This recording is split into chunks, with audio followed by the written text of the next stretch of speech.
ধান, নদী, খাল এই তিনে বরিশাল। আমি যদিও বরিশাল না, আমার বাসা ভোলায়, এবং আমি যে জায়গাটাতে দাঁড়ায় আছি এখানে ধান, নদী, খাল তিনটা জিনিসই আছে। যদি এইদিকে একটু দেখাই ক্যামেরাটা, যে এইদিকে এই যে ধান ক্ষেতটা দেখাই, যদি এই যে এখানে একটা ধান ক্ষেত রয়েছে, ঠিক আছে, ধান ক্ষেত, এবং আমার পিছনে এদিকে ক্যামেরাটা এদিকে নিয়ে আসি, আমার পিছনে কিন্তু এখন রয়েছে একটি নদী, এবং এই সাইডে রয়েছে একটি খাল।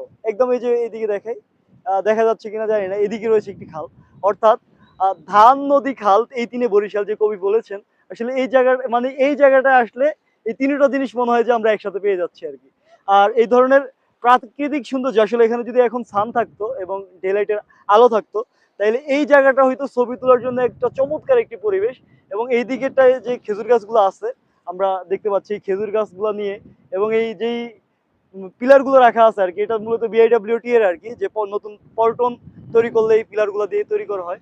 এটার পে দাঁড়িয়ে অনেক অনেক সুন্দর ছবি তোলা আমি দেখছি, যে বিভিন্ন পেজ গুলাতে ভাইরাল হয়েছে বিভিন্ন ছবিগুলা এই জায়গা থেকে তোলা ছবিগুলো। আসলে তো এই জায়গাটা কোথায় আসলে অনেকেই কমেন্ট করবেন, যে জানতে চাইবেন।